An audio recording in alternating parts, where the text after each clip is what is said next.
Olá, meu nome é Natália e hoje eu vou falar sobre o desenvolvimento humano e mostrar alguns processos que ocorrem entre a quarta e a oitava semana de gestação. Bom, eu vou começar falando da formação do sistema cardiovascular.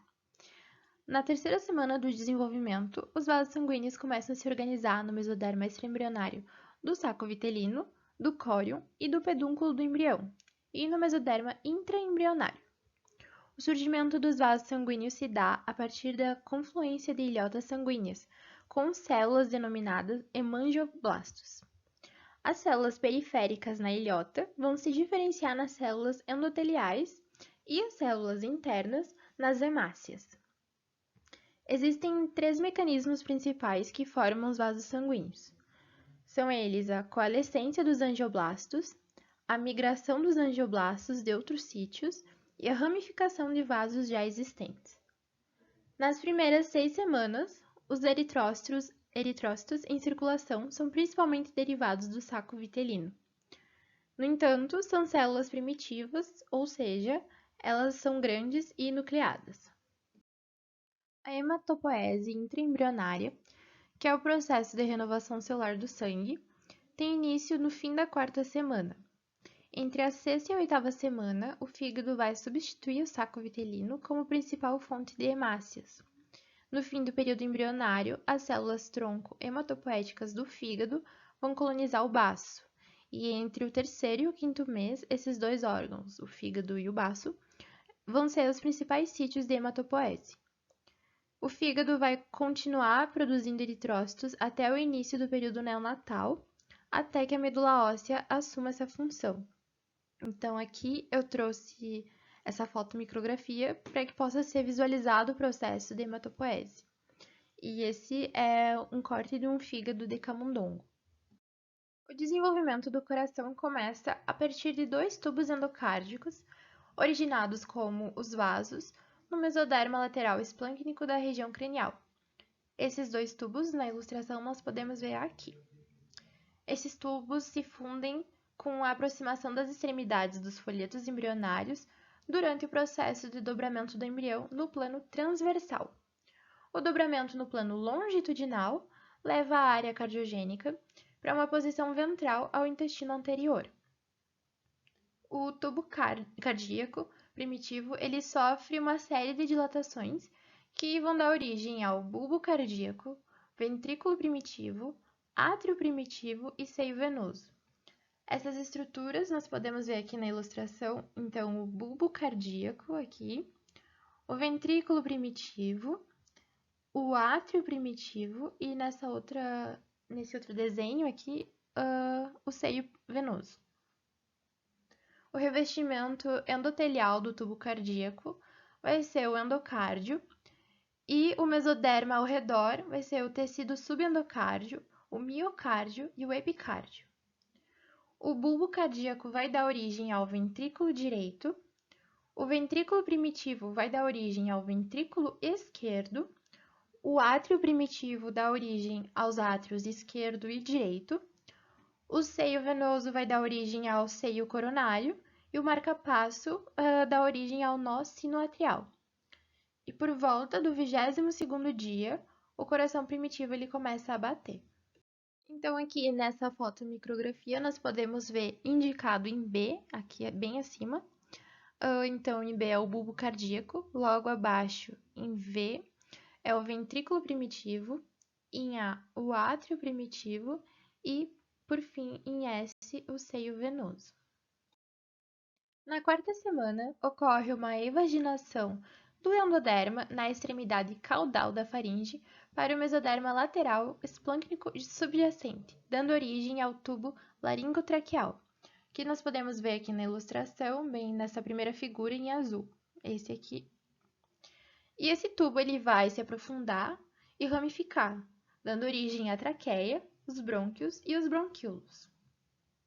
O endoderma vai se diferenciar no epitélio de revestimento e nas glândulas, e o mesoderma lateral esplâncnico vai originar o tecido conjuntivo, incluindo a cartilagem, e também a musculatura lisa e os capilares do sistema respiratório. O desenvolvimento dos pulmões envolve diferentes estágios. O primeiro é o embrionário, e ele ocorre da quarta à sétima semana. É o primeiro indicado aqui na ilustração, e ele consiste no surgimento do divertículo respiratório até os segmentos broncopulmonares. O segundo estágio é o pseudoglandular e ele ocorre da oitava à 16ª semana. Esse aqui, indicado. E ele consiste no crescimento dos ductos nos segmentos broncopulmonares, como nós podemos ver aqui. O terceiro é o canalicular e ele ocorre da 17ª até a 26ª semana. E ele consiste na formação dos bronquíolos respiratórios e o aumento da vascularização. E é esse estágio indicado aqui, nessa ilustração. O quarto é o saco terminal, que vai da 26ª semana até o nascimento.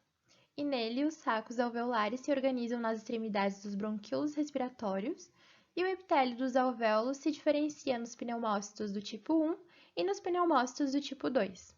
Esse estágio nós podemos ver aqui e na ilustração está ampliado para que nós possamos ver os sacos alveolares. E por fim, o último é o pós-natal, e ele ocorre do nascimento até os 8 anos da criança. E nele, inicialmente, ocorre um aumento do tecido conjuntivo entre os sacos alveolares, mas depois tem uma mudança, uma diminuição, que vai favorecer as trocas gasosas. E ele está indicado aqui, é o último da ilustração.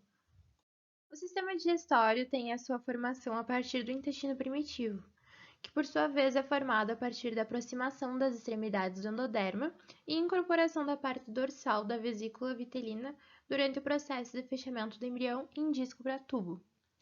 O intestino primitivo ele pode ser dividido em 3 partes: intestino anterior, intestino médio e intestino posterior. O intestino anterior ele vai dar origem à faringe, esôfago, estômago, duodeno, pâncreas, fígado e vesícula biliar.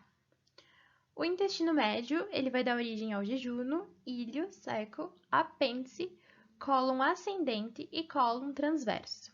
E por fim, o intestino posterior, ele também dá origem ao cólon transverso, ao cólon descendente, sigmoide, reto e canal anal. O sistema urogenital, ele tem a sua origem no mesoderma intermediário, no sentido anteroposterior do embrião. O mesoderma intermediário ele vai dar origem aos túbulos nefrogênicos, que vão se organizar e dar origem a sistemas renais sucessivos com sobreposição cronológica. O primeiro é o pronéfro, que tem início na 4ª semana, o mesonéfro no fim da 4ª semana e o metanéfro na 5ª semana. Aqui à direita, nessa fotomicrografia, ela é um corte de embrião de galinha. E aqui está mostrando o mesoderma intermediário, aqui em MI, onde se desenvolve o sistema urinário. O pronéfro é o primeiro rim a se desenvolver. Ele é funcional somente nos adultos e alguns peixes, como os mixinídeos e alguns teleósteos, e nas larvas de anfíbios. Da aorta dorsal, indicado em A, aqui na ilustração, se projeta um ramo vascular onde o sangue é filtrado. Esse filtrado ele vai para o celoma e daí para o túbulo pronéfrico, indicado aqui na ilustração em T. E também vai para o ducto pronéfrico, indicado em D, que ocorre longitudinalmente no embrião e desemboca na cloaca. O ducto pronéfrico ele persiste e se torna o ducto excretor do rim mesonéfrico. O mesonéfro ele é funcional apenas em peixes, anfíbios e embriões de vertebrados superiores. Ele fica localizado em posição posterior ao pronéfro, nas regiões torácica e lombar. Ele é composto de túbulos segmentados que se abrem no par de ductos mesonéfricos, que são originalmente ductos pronéfricos. E ele funciona até a 10ª semana, que é tempo suficiente para a formação dos rins definitivos. E o metanéfro ele é constituído por 2 porções, o broto uretérico e o blastema metanéfrico. O broto uretérico vai derivar o uréter, a pelve renal, os cálices e os tubos coletores. O blastema metanéfrico é a massa de mesoderma intermediário ao redor da extremidade distal do broto uretérico, onde se diferenciam os néfrons. E o metanefro ele produz urina hipertônica. Na formação das gônadas, a região posterior do epiblasto vai derivar as células germinativas primordiais. No mesodermo intermediário são formadas as cristas gonadais, que futuramente vão formar as glândulas do sistema reprodutor. No sexo masculino, ocorre a expressão do fator determinante testicular pelo gene SRY, que fica localizado no braço curto do cromossomo Y. Esse fator promove a diferenciação das células dos cordões sexuais primários em células de Sertoli. E as células de Sertoli vão estimular a produção do hormônio antimileriano, que vai impedir o desenvolvimento dos ductos genitais femininos, que também podem ser chamados de ductos paramesonéfricos ou de Miller. No sexo feminino, não ocorre o gene SRY e os cordões sexuais primários, que ficam situados na medula, se degeneram, e uma nova migração de células do epitélio celomático para o mesênquima do córtex origina os cordões sexuais secundários, ou seja, os ductos paramesonéfricos seguem se desenvolvendo. Então, aqui, só para mostrar esses ductos, eu trouxe essa ilustração que representa o desenvolvimento dos ductos genitais a partir dos ductos mesonéfricos, representados aqui em preto, e dos ductos paramesonéfricos, que estão representados aqui em vermelho.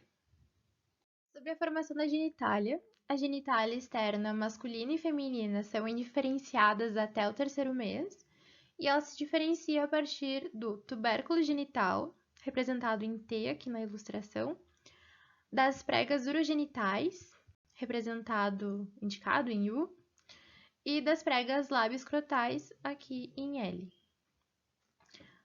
O tubérculo genital, ele origina a glande do pênis ou o clitóris. As pregas urogenitais, elas se fusionam no corpo do pênis ou continuam separadas e dão origem aos pequenos lábios. E as pregas labioscrotais, elas se fusionam na linha média e assim elas formam a bolsa escrotal, ou elas continuam separadas, que vai resultar nos grandes lábios. Sobre a formação do sistema esquelético muscular, a segmentação do mesoderma paraxial origina os somitos, que por sua vez vão se regionalizar em dermomiótomo e em esclerótomo. O esclerótomo está indicado em E aqui na ilustração. As células do esclerótomo, elas migram em torno da notocorda e do tubo neural e vão formar o esqueleto axial. O dermomiótomo, ele se divide em dermátomo, que está indicado em D, que forma a derme do tronco, e em miótomo, indicado em M, que vai derivar os músculos do tronco e dos membros. Os membros começam a se desenvolver na quarta semana, sendo que os superiores iniciam a sua formação antes dos inferiores. Inicialmente, os primórdios dos membros são brotos do mesoderma lateral somático, revestidos pelo ectoderma. Na quinta semana, os primórdios têm forma de remo. Na sexta semana, a diferenciação do punho, do cotovelo e dos raios digitais, que são condensações mesenquimais, que são os primórdios dos dedos. Na sétima semana, inicia a ossificação endocondral. E no início da oitava semana, os dedos das mãos são curtos e apresentam uma membrana interdigital. Mas essa membrana, no fim da oitava semana, os dedos eles são separados devido à apoptose da membrana. Então, aqui, como nós podemos ver nessa ilustração aqui à esquerda, em E, é possível ver essa membrana, depois a apoptose dela. Então, agora, para finalizar, eu trouxe algumas anomalias dos membros. A primeira é a polidactilia, que consiste em uma anomalia genética causada pela manifestação de um alelo autossômico dominante, onde ocorre alteração quantitativa anormal dos dedos, das mãos ou dos pés.